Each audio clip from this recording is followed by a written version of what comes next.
Okay, can we put that in there? Because there's also a different class of white people. We're assuming these are upper echelon. Oh. We're assuming these aren't cheap cigars nor whiskey, right? Societal positioning, right? Okay, yes, somebody had their hand raised.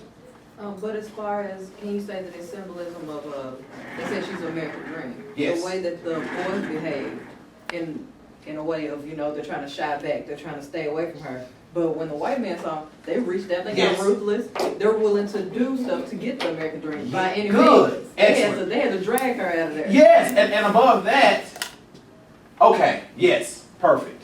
Yes, yes. I can touch this American dream. And I ain't gonna get killed, right? And I'll do anything to get it. And do anything to get it. And I'm gonna disrespect the American dream too. I mean, though she's stark naked with the tattoo American flag, don't mean you got disrespect. She mine anyway. Anyway, let me finish this portion. I noticed a certain merchant who followed her hungrily, his lips loose and drooling, right? He was a large man who wore diamond studs in a shirt front which swelled with ample paunch underneath, and each time the blonde swayed her undulating hips, he ran his hand through the thin hair of his bald head, and with his arms upheld, his posture clumsily like that of an intoxicated panda, wound his belly in a slow and obscene grind, right? Now, he's got diamonds on, so we're going to go ahead and say he got the diamond studs like you would put your studs on your tuxedo, right? So we know for a fact he's not broke.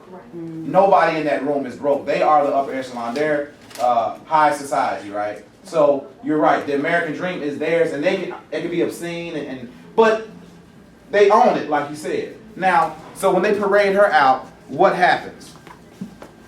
They had to rush her out of there. Why? Because it started to get too what? Why though? Tell me that.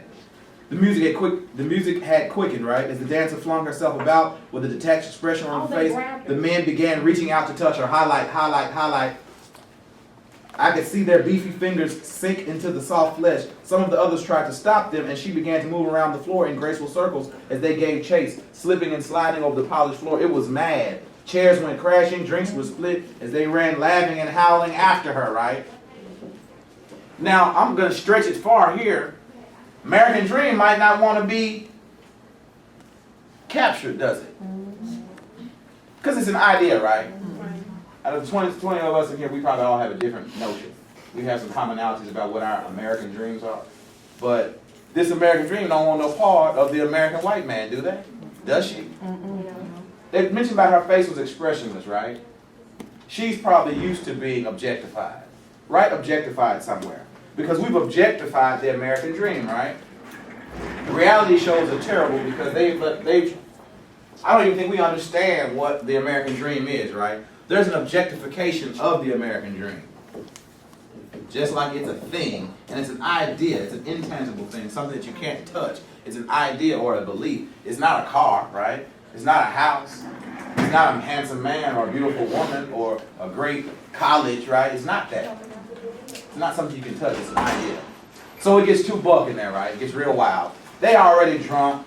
They probably had some more stuff in them cigars, didn't they? So they getting it on, right? So they have to rush her out of there. As soon as they rush her out of there, they put the boys where? And they paraded the woman around the ring. That's important, right? I'm going to say the boxing ring is symbolic. Remember, we're on symbolisms. The boxing ring is symbolic of America as the country or the land, okay? What do they throw? What happens? What's on that? What's on the ring? What's on that? They're fighting for something. There's some coins, right? So they put money on the boxing ring. But it's not that easy. Well, actually, it was on the rug, right? They fight first in the ring, correct? Yeah. So the ring is symbolic of America, in my opinion. You might figure out something else in reading this. It's symbolic of America. They're fighting in this ring. And they're fighting to get that monetary prize, right? Most of us think the American dream is what? Wealth. Yeah. What is success? Most folks say wealth. That's all nobody get like, what's wealth? What's success? Being wealthy, having money. And then what's having money? Being successful, right? It's almost a synonym. So after they fish fight and all this stuff is happening, at the end, they end up having to scrounge on that rug for what? But while they're reaching for the coins, they already sweated from fighting, and what happens? Electrocuted. terrible. I'd be ready to go home, but he's ready to do what? Say his speech. Say his speech. Let's dig into him and Tatlock, right? Who is Tatlock? I love Tatlock's character. One of the biggest boys. One of the biggest boys. But what did Mr. Smarty Black Exception do? He learns his way to try to duck around fighting, does he not? What does he do? Before he bribes him, what does he do? Because at first he's taking some licks and he starts swallowing his own blood. So then he uses intelligence and his cunningness to do what? His mask down. Say what? He pretends, yes. Yeah, right? He whispers to So he can avoid doing what? Getting Getting hit. But he also, in the midst of the fighting, his blindfold, because they're blindfolded too. This is very horrific. It's almost like Michael Vick dog fights up in here. Like, it's very horrific. They got them fighting, you know, they come and bring them out. They try to get them sexually aroused, right? And then as soon as this happens, let's take the naked woman away and make you fight each other, right? And we can deal with some homoeroticism there on Tuesday. But, so, he gets cunning and gets slick. And somehow when he gets punched, his blindfold comes down. He leaves it down, doesn't he? Yeah. What has he done? He's a cheater. Yeah. But then it gets really cutthroat. He still thinks he's better. Somebody find me. I love that dialogue with him and Tatlock back and forth. A battle royal is what? When everybody's in the ring fighting, the last man standing does what? Or last woman standing does what? Wins, right? So it's him and Tatlock. Tatlock's a big guy, right? Yes, no? Yes. Okay. He's on 558. He's on 5%. A little bit before 30. It's like, y'all see the paragraph says thinking of nothing else to do. Okay, he says thinking of nothing else to do, I hit him, smash on the nose. He kept coming, bringing this rank, sharp violence of stale sweat. His face was a black blank of a face. Only his eyes alive. Highlight that.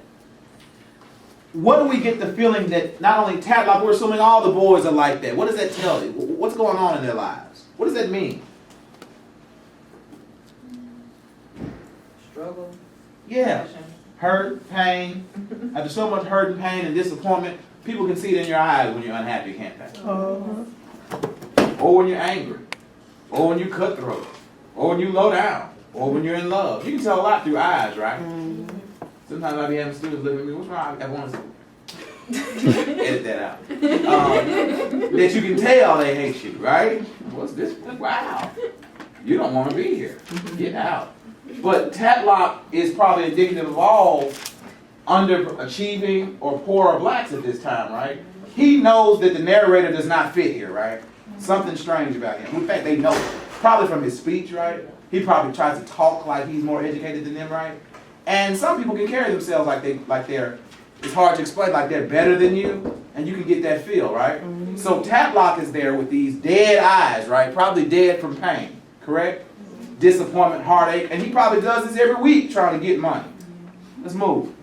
So he says, let's go back up to the beginning of this paragraph, because we need to read all of this. When the bell sounded, 2 men in tuxedos leaped into the ring and removed the blindfold. I found myself facing Tatlock, the biggest of the gang. So once all the other competitors are out, and it's just you two, now y'all can fight without the mask, without the hindrances. Where have we seen hindrances before? There you go. Come on. See how we tie it all in? Okay. Okay. I felt sick in my stomach. He's shaky. Shouldn't have got your see. Be careful what you ask for. I felt sick to my stomach. I'm sure I would too. You got the biggest one. Of course, Tatlock is the last one remaining, right? Hardly had the bell stopped ringing in my ears than it clanged again, and I saw him moving swiftly toward me. Thinking of nothing else to do, I hit him smash on the nose. He kept coming, bringing the rank, sharp violence of stale sweat. His face was a black blank of a face, only his eyes alive, with hate of me, and aglow with a feverish terror from what had happened to us all. I became anxious. I wanted to deliver my speech, and he came at me as though he meant, highlight that again. Really? Big old Tatlock. Don't even worry about that speech. Any of y'all ever seen Eddie Murphy and Martin Lawrence in Life? Yeah. Y'all remember when they first got arrested? And they were in jail, trying to con their way out of jail. And, Claude was real worried, and Ray was like, man, you calm down. No, I got a job. Because I started work Monday. Well, you'll be late Monday, right? You know what I'm saying? Like, don't worry about that. Worry about now what's happening. Don't worry about that job. Don't worry about that speech, right? This is bad news. Tadlock is very angry, right? Y'all been electrocuted and all this, that, and other. It's time, right? You need to be concerned. But he's still concerned, like you mentioned, about that speech, right? I'm not sure, is he trying to impress white people? Or is he trying to, I guess, achieve the American dream by being this black exception? You know, black exceptions do become successful. Y'all know, look at your president. Most of us wouldn't have the history that he does, do we? They would have never elected a black president that graduated from the Moore on. Or Howard. Or Morehouse, right? Or a woman from Spelman, right? Or University of Memphis. He had to go to an elite school, right? Think about that. How many? Like, his whole pedigree seems like he was groomed for this type of stuff, right? Harvard, right? Lawyer, Harvard law, right? Very difficult to get into and get out of. I don't think he would have done this from a state school, right? This being a black exception can get you a lot of places in life. That's why he's intent. I'm gonna take this beating. I'm here now because he couldn't leave, right? So I'm still worried. I'm still wondering about this speech. I would have thought myself that there wouldn't have been a speech, right? I thought after that when we go home. But so Tadlock is there, really angry. I became anxious, highlighted. I wanted to deliver my speech, and he came at me as though he wanted to beat it out of me. I smashed him again and again, taking his blows as they came. Then, on a sudden impulse, I struck him lightly, and we clenched. I whispered, now this is great. You can go up and down this page. You can just, don't even highlight, just mark down there. This is great. Then, on a sudden impulse, I struck him lightly, and we clenched. I whispered, fake like I knocked you out. You can have the prize. Stop there with that. What do you think about this narrator? I'm not too fond of him. What do you think about him? How come you just can't get knocked out? What is he trying to do? He want to look good. He always, in front of who? White people. Particularly beating up big old Tadlock, right? Because if I'm going to give you the prize, look, I'm just going to fall down, right? He didn't want to not get knocked out. He told Tadlock to do what? Fake like I knocked you out and I'll give you the prize. He's still thinking he's what? An exception, doesn't he? That don't make sense. How about, look, just hit me one more time, I'm going to go down, right? Then you're going to get the prize fair and square. He doesn't say that. Fake like I knocked you out. You can have the prize. I love Tadlock. I'll break your behind, he whispered hoarsely. And then this is amazing. The narrator says, what does he say? For them. For them? Tadlock says, for me, son of a bitch. What do you think? At first we think Tadlock, you hear the stereotypical, the big Negro, right? The black buck. Like, even just the way he describes Tadlock, you're thinking, Tadlock probably can hardly talk, probably a real beast, right? Tadlock is so smart. He says, you can do this for them. But what is the narrator doing all this for? Them. Isn't that amazing? Something strange about this narrator, isn't it? He want to be accepted too. Yes, but he wants to be accepted for the, like he says, put next to this is verbal irony, right? And situational irony, correct? Because he says, you're going to do this for them, but everything he's doing is what? For them. Now the them is not necessarily the them in that room, he was the them in general. America, white America, right? You're going to do this for them, Tadlock? I said, for me, you son of a bitch. I think he was playing a part. Okay, like his granddad? Yep. Yeah. He's kind of going along and trying to be like, hey, brother, Yeah. You gonna do this for them? Beat up another black man? Yeah. But yes, but at the same time, I mean, it is what it is right there, right? But he's saying, you gotta do this for them? But everything he's doing is for them, right? He's taking this whooping and still he asked to do his speech, right? At the end. Okay. I'll break your behind, he whispered hoarsely, for them. For me, son of a bitch. They were yelling for us to break it up, and Tadlock spun me half around with a blow, and a joggle camera sweeps in a reeling scene. I saw the howling red faces, crouching, tense beneath the cloud of blue-gray smoke. For a moment, the world wavered, unraveled, flowed, then my head cleared, and Tadlock bounced before me. That fluttering shadow before my eyes was his jabbing left hand. Then falling forward, my head against his damp shoulder, I whispered, I'll make it $5. Tadlock says, what? Go to hell! This narrator's a real con man, isn't he? Are black exceptions con men or women? Who are they conning? Themselves, us, or white people? I think us and white people too, right? We think so highly of black exceptions, don't we?